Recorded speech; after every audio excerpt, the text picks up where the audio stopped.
Welcome to Marketing Without the Marketing, the podcast that tries to teach you everything that I know about content strategy in little 10-minute episodes at a time. I'm your host, Michael Bosey. I'm very happy you're here with me today because I'm talking about one of my favorite topics, which is email marketing. If you've been following along, you know that I'm in the middle of a series that is Email Marketing 201, which is sort of, taking it one step beyond the standard newsletter strategy for marketing and doing some segmentation and some automation. If you missed those episodes, they're the most recent ones in your feed. I've gotten some good feedback on it, so this is a good sign. It means that people are finding these things to be useful. Awesome. And this little mini-series on email marketing is a part of a broader series called Content Marketing 201, which is next-level strategies for web, blog, email, social, online store, and I left a link in the show notes so that you can follow all of those or just reel back in your feed. The whole point of this thing is to make sure that you and I level up from the marketing that we see out there that is, well, let's face it, a little tired. While content marketing is a revelation to small businesses, everybody's doing it now, which makes it harder to stand out, which means that we need better strategies. And that to me is Content Marketing 201, pulled right from the work that I do day by day, week by week with clients, helping them do all of these things, setting up a website, a blog, running a podcast, setting up an email list, doing social media, setting up an online store, all this stuff that I do with clients. Try to teach you that here in this podcast. All right, so let's get started, and I'm going to level with you up front about today's episode because here's the thing. If we're going to learn content marketing, not every topic is going to be super exciting about, growing your list and getting new subscribers and, look at all those website hits and making the sale. Sometimes the behind-the-scenes stuff is just as important to setting up for success, and that's today's topic. List cleanup, list hygiene, list maintenance, whatever you want to call it.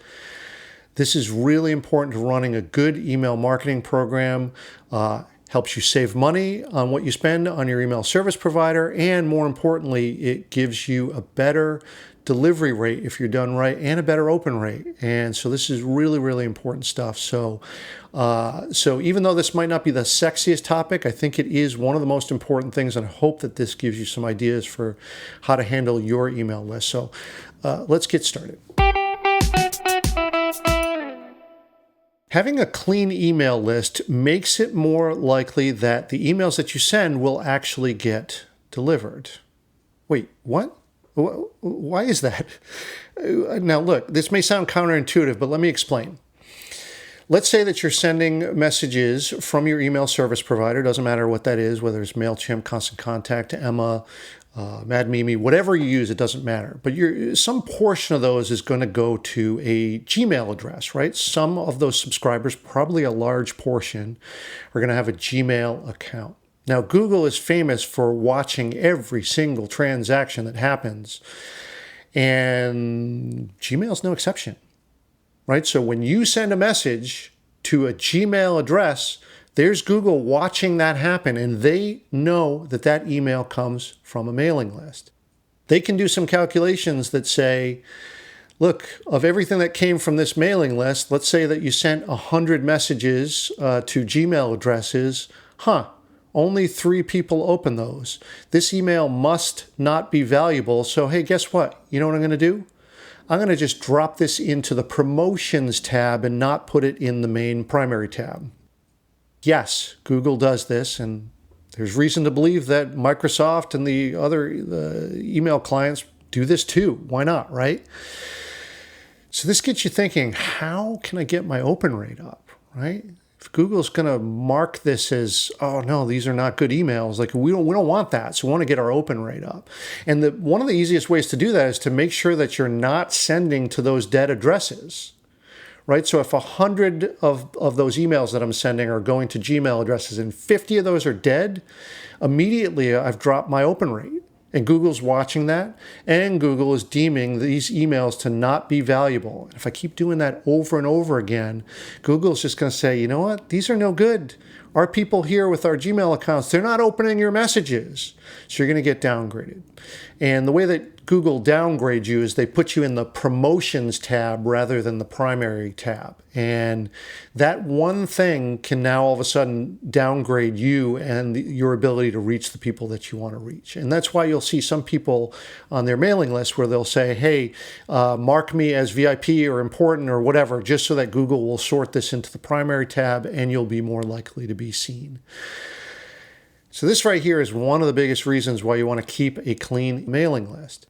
But one of the other big reasons too is just to save money on your email service provider. So for instance, I'll take MailChimp, which is the one that I use. They start charging you over 2,000 subscribers. And, for clients who are just getting started, we maybe have 100 people, 200 people.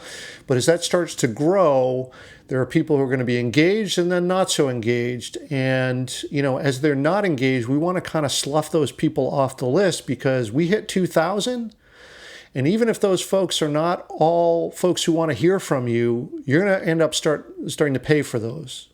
And I've got clients who have, 50, 65,000 subscribers, and they're paying for that, right? So you want to make sure that you're cleaning all the old ones out that are not getting those messages anyway. And there's a bunch of reasons that could be the case. Let's go through the difference between how we would rank subscribers, because that part's really important to understanding this. All right, in any email list, you're going to have a few different ways that your subscribers are going to be marked. First of all is subscribed, right? These are folks who have gone through your process, have opted in and said, hey, I'd like to be subscribed and I'd like to get your emails. And they've confirmed your double opt-in so that they've told you not once but twice that they want to be there. That's great. And there's good reason to do that. That really does help you cut down on the spam. And I know you can do a single opt-in process, but really in my experience, what that ends up doing is just opens you up to tons of bot traffic. I used to have my list set up that way, and I couldn't stand it. I couldn't handle all the bots that happen. Once your email list gets big enough, it starts to attract more bots. And it's the same thing that you'd have with a website too. If you're getting a lot of hits on your website, all of a sudden you're going to see a lot more bot traffic. That's just the way that works. Now, there's another category called non-subscribed. These are people who have started the process of your double opt-in and then didn't finish it. So in other words, they got the double opt-in, got challenged, and are now non-subscribed. Now, for non-subscribed addresses, those are usually in two categories. One is bots who couldn't get through the process because they weren't human, right? So periodically what I do is go through and clean those out. And usually they're recognizable either by some code rather than a first name, for instance, or you'll start to recognize the IP addresses, which are usually Russian, Ukrainian, Bangladeshi, and you'll start to see the same things over and over again. There's some in the U.S. as well, but again, you'll start to see a heavy influx, especially as your list grows. If they all start to be from one IP address, you're dealing with some sort of bot farm. And I just scrub all those out and delete them because they're no good anyway, and you can just get rid of those. Now, the other category is actual humans who started the subscribe process and then got interrupted for some reason, or the email bounced, or whatever it was. Those folks may wish to actually be subscribed. And if you're dealing with enough subscribers, it's not a bad idea to send them a message to say, hey, you didn't finish the subscription process. Here's a link to follow to go ahead and do that. And that'll allow them to either subscribe or not to subscribe. And usually you can do this, like for instance, in MailChimp, you set up a segment that highlights all the non-subscribed folks so that you can see the list of them all at once and send them a campaign. And again, you can do this manually. Once a quarter is not a bad idea to do this, or you can set up an automation to do that for you so that this will just happen automatically for those folks who are non-subscribed and get them on your list. Then there's unsubscribed. Those are people who have willfully and intentionally said, I don't want to receive your emails anymore. They were subscribed, And now they say, I'm not interested anymore, and they're not subscribed anymore, right? So we call that unsubscribed, which is different from non-subscribed. And those folks, we don't want to send any messages to unsubscribed folks. They've told you they don't want to hear from you, and we, as good ethical marketers, are going to respect that. Next, there's two other categories, bounced and cleaned. Now, of course, if we look at all these different categories, the ones that are cleaned, we want to delete those. Right? They're not getting delivered anymore. We want to actually delete those from the list. So that's one of the first ways we can just clean up the list. Now, for the bounced addresses, I generally don't do much with those because they're either going to be okay or they're going to get cleaned. And so I don't worry about those too much. Same thing with unsubscribed. You could go and delete those folks. And there's good reason to do that. For instance, with MailChimp actually does count unsubscribed towards your total list now. So those folks are counting to your total. And again, if you hit 2,000 subscribers, you're going to end up paying for your list. So you might want to delete those. But also, if you haven't hit 2,000 yet, I would advise leaving those in just so that you know not to email those addresses again. The subscriber can resubscribe if they want. But again, those folks have told you not to email them, and you might clean those out once there's a financial reason to do so. But I usually leave them in for clients if it's if the email service provider account is still a free account. Another really good strategy to use for proper list hygiene is what's called a re-engagement campaign. This is where you find all of the people who are no longer engaging with the content that you sent, right? So these are people who are still subscribed, but for some reason they don't open your emails anymore, okay? This is completely natural. Happens all the time to every list, so this is nothing to feel bad about. It just happens, right? So people are excited, they join a list. Maybe it's not for them, and they find, down the road after the fifth message, fifth week, fifth month, fifth year, that they're just like, you know what? I got everything I needed from this list. They've moved on to something else, and that's fine. We want to kind of either find out from those folks why that is, or see them out the door and just be like, hey, it was great to have you while you were here. Like I said, there's nothing wrong with that. I actually like unsubscribes. Unsubscribes are a good thing. Unsubscribes are a definite thing that says, hey, this is no longer interesting to me. Great. I won't bother you anymore then. Right? It's way better to know that than just to keep hammering people and paying for that subscriber if they're not interested. But it does help to ask. So here's how you run a re-engagement campaign. Just as an overview, search all those folks who have not opened a campaign in the past.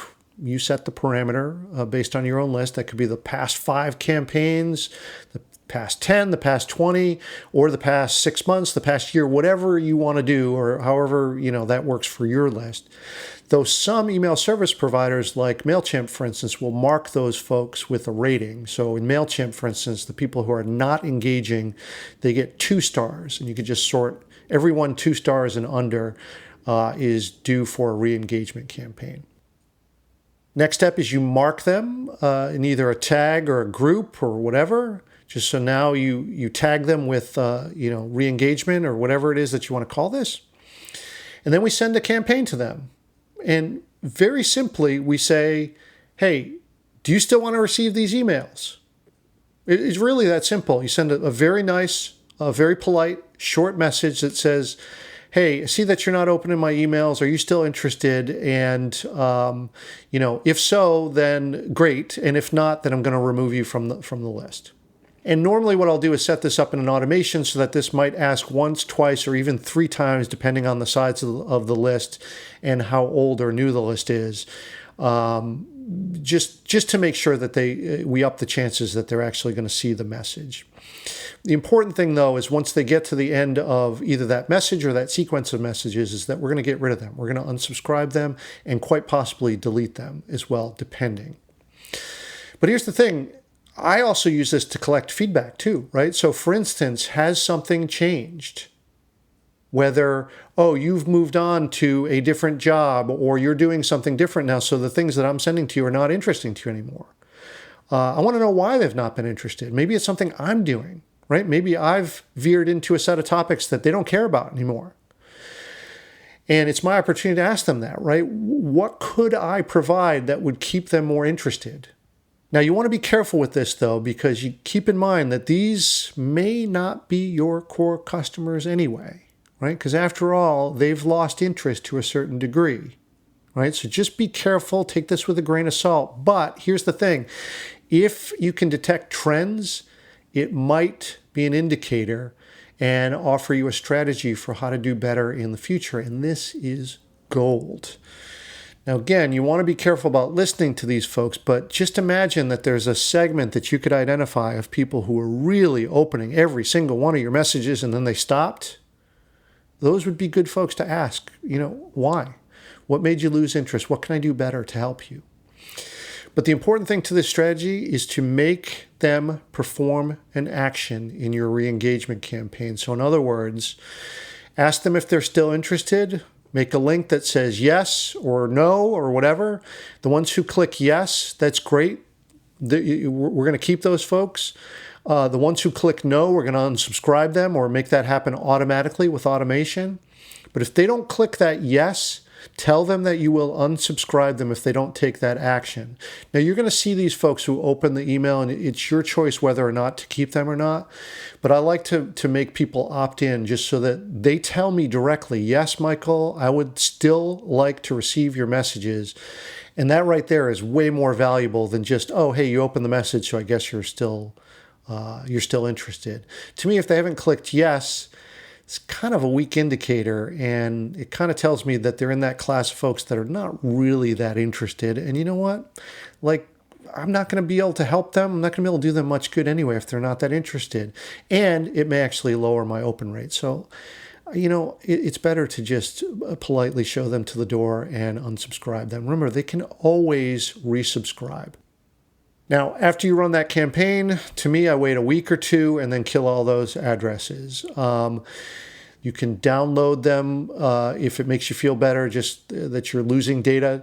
Download them first, whatever, but get them off your list because we want everything that we send to have a high open rate. And we want the people on our list who want to be there, right? I mean, really, it's that simple. We don't want to be marketing to people who don't want to hear from us. That's the definition of spam. We want to talk to the people who want to be here, who want to be in the room listening to us, right? Those are our peeps. Those are the ones that we want to talk to. Those are the ones that we want to build a relationship with. It's really that simple. All right, I'm going to stop there because, as I want to do, I've gone a little bit long on this. These are big topics, and, I want to give an overview just so that you can get going on these things right away. But let me know if you want to hear, more of the nuts and bolts of how to set these things up and actually do this in a hands-on way. Great, I'm happy to do that. To do, more in the sort of intermediate and advanced strategies.